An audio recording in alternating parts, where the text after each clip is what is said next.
લસણ ના બધા પાથરા પલરી ગયેલા. હવે કાંઈ ખાવાય એવું છે રહ્યું નથી. ચોમાસામાં આમ થયું, વટાણે આમ થયું, એકે ઉપજ આવે નહીં. હવે કુદરત કાંઈક જો આમાં અમારામાં જોવે ને કાં સરકાર જોવે તો અમારો મેળ ખાય એવું છે. બાકી અમારો કાંઈ હવે કોઈ ઈલાજ નથી. આવું મને 85 વર્ષ ત્યાં કોઈ દી મેં નહોતું દેખાવું.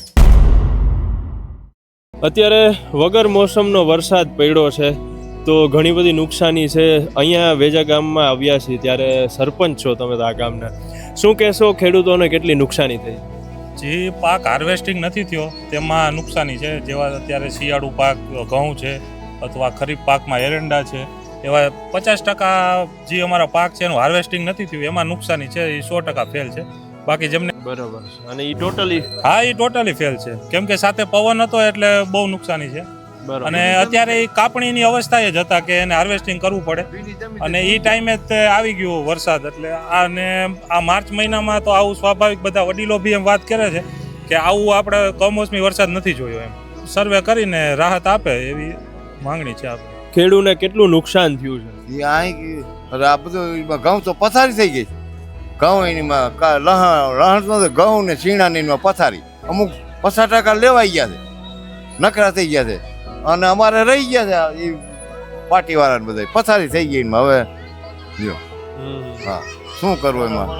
આમ કટરમાં નહીં આવે, ધૂળ આવી જાય. હા શું આમાં કરવું એમાં? એટલે આમ બહુ વધારે નુકસાની નુકસાન જ છે ને. હવે એ ગમે આવી હુઈ ગયું ડુંડિયું કઈ આવે નહીં. હા કટર રાખો તો ધૂળ આવે. આવું ક્યારે વિચાર્યું હતું ઉનાળામાં? અરે ના કોઈ દી નહીં. જે આવા ટાણે વરસાદ હોય આ તો કોપ કહેવાય. એમાં આમ જો ને બીજે કેટલું નુકસાન છે. ખર્ચા ખાતરના, બીના, ઉપરના દવા એનીમાં બધી પાણી જ ભરી દે દવામાં. કાંઈ ગણ ન કરે. નકર દવા છાંટતા હોય તો એ વાં ગંધ આવે. હવે તો કાંઈ આવતી નથી. આવે જ ભાઈ કોઈ ને ડબલ ભાવ થઈ ગયા તોય પાણી જ ભરી દે. કોણ સાકીને લેવાય છે એમાં? જી શું કહેશો આપ? કેટલું અત્યારે નુકસાન તો છે જ ભાઈ. ઘઉંમાં મોલ બધો મોલ નુકસાનમાં જ છે. અત્યારે કઈ કઈ વસ્તુઓ વાવતા હોય છે ઉનાળામાં? આટલા ઉનાળામાં જો જીરું હોય, છીણા હોય, મગ હોય, ઘઉં હોય, રાયડા બાયડાથી રાણ હોય, નીકળી ગયા હોય. રાણ ને વાંધો ન આવે, ઘઉં ને નુકસાન આવે, છીણા નુકસાન બહુ આવે. ઉપડી દાબા પીડ્યા, ઉપડી લહણ વાયવા છે મૂકે દાબા કરી રાખ્યા છે, પછી પલળી ગયું છે, પાણી આવેલું ગયું. હા નુકસાની તો બધાને 30% થઈ ગયું છે. હા કાંઈ છે જ નહીં. બરોબર. હાથ કેવો મોલ હાથમાંથી વહી ગયો છે. એમાં શું કરો? આ કુદરતી છે બધું, કોઈ તો હાથમાં રહેશે નહીં. તમે શું વાવેલું હતું? હું ઘઉં ને એવું બધું વાવી અમે. બરોબર. કારણ ઘઉં હાથમાં નથી આવે, એમાં પડી ગયા. ફેલ જ છે. હા અને ખાતરમાં એવું છે, ખાતરમાં ભાવ એવડા ટાણે ખાતર ન જડે બિયારણ કાંઈ. અને દેવા જાય તો મફત કે ખોટ્યો લેવા જાવ તો હોનાના ભાવ લઈએ છે. એવું છે બધું. સરકારને અપીલ કરે એટલી જ કરી છે અમને કે આમાં સહાય કરે. શું સરકાર દે તો સારું કાંઈક. જો આવું મને 85 વર્ષ ત્યાં કોઈ દી મેં નહોતું દેખાવું. જો હવે 12 માસી વરસાદ થઈ ગયા. હા મરો છે ખેતી કરવાવાળા. ઘઉં સણા બધું ઉડીને પવનનું ભેગું હોય ગયું. ઘઉં તો હાવ નમી ગયા, કટરમાં જ આવે એમ નથી. એટલે હાવ નુકસાન જ છે. બરોબર. હાવ ટોટલી ફેલ થઈ એટલે જે કપાણા તો એ હાથમાં આવી ગયા છે, બાકીના બધા ભોમાં જ હાવ વહી ગયા. તમે આવી અડી ગયું ડુંડિયું. તમે આવી હવે આમ કટર કેમ કોઈ નાખ્યું? હા એ બધા ફેલ જ છે. હવે કે નથી રમેશ? છે એમાં શું છે? આ વરસાદ કાલ 4 વાગે મંડાણો, 20 મિનિટ એક ધારો પવન ને વરસાદ બધો હતો. પવન નહીં ફેરો.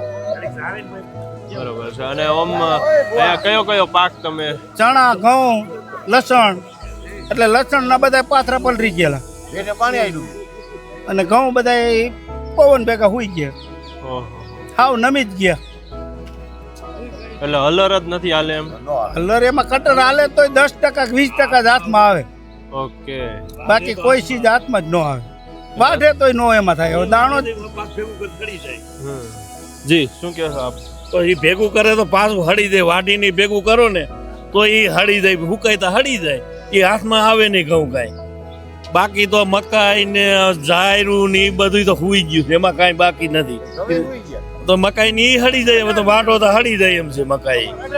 એ રી એમ નથી કાંઈ. બાકી તો બધી નુકસાન જ છે. બરોબર. કાંઈ આમાં બીજું મળે એમ જ નથી અટાણે તો. હવે નવું વાવેતર કરી થાય. અમારે ઘઉં ને સીણા ને બધું હવામાં ઉડી ગયું. વરસાદ બહુ છે, પવન ને વરસાદ બહુ જ હતો એટલે સીણા ને બધું ઘઉં ને બધું લોટ કરી નાખ્યું છે અમારે. અને ઘઉં સીણા બધું પાડી નાખ્યું, પલળી ગયું, બહુ નુકસાન ખેડૂત થયું. સરકાર થોડા જલ્દી સહાય કરે તો બહુ સારું. બરોબર છે. તમે શું શું વાવ્યું હતું? ઘઉં વાવ્યા હતા, સણા વાવ્યા હતા, જીરું હતું, ઘણું બધું વાવેલું હતું. બધું પડી ગયું, બધું પલાળી નાખ્યું, બધું ધોવાઈ ગયું હાવ. બરોબર છે. અત્યારે એ ટૂંકમાં ટોટલી ફેલ થયું. ટોટલી ફેલ, કોઈ વસ્તુ હાથમાં નથી આવે. બરોબર છે. આમ કેટલું નુકસાન અંદાજિત? નુકસાન લાખો રૂપિયાનું નુકસાન થઈ ગયું. અમારા વરસાદના હિસાબે ઘઉં પડી ગયા છે. હવે કાંઈ ખાવાય એવું છે રહ્યું નથી. હવે કુદરત કાંઈક જો આમાં અમારામાં જોવે ને કાં સરકાર જોવે તો અમારો મેળ ખાય એવું છે. બાકી અમારો કાંઈ હવે કોઈ ઈલાજ નથી. 2 એકરના ઘઉં વાવ્યા છે એમાં તો કાંઈ થાય એમ જ નથી.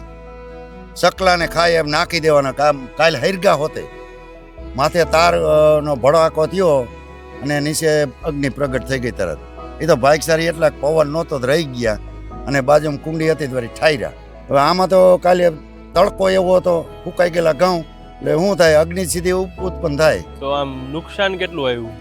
નુકસાન એમ માનો ને કે 90% નુકસાન છે. 90% નુકસાન. 10% ઓલું થયું એટલે બીજું શું શું વાવ્યું હતું? એ થોડાક સીણા હતા, થોડુંક ઘઉં છે ને થોડાક જીરું હતું. બરોબર. એ 2 પાક લેવાઈ ગયા. બાકી આ ઘઉં રહી ગયા તો રહી ગયા. હમણાં કટરના હિસાબે ન આવ્યા લ્યો ને, નકરી વળી 50% હાથમાં આવે. હલા વરસાદના હિસાબે ઘઉં હાવ હુઈ ગયા, બગડી ગયા. પવન ને વરસાદના કાસા ઘઉં હાથમાં આવે એમ નથી. એટલે આમાં કટર કે કાંઈ હાલે નહીં. હવે કાસા ઘઉં 11 વીઘાના ઘઉં છે મારે. ખેડૂત મરી જવાના હમણાં. કાંઈ વધતું નથી. ફેરે ફેરે આમ થાય. ચોમાસામાં આમ થયું, અટાણે આમ થયું, એકે ઉપજ આવે નહીં.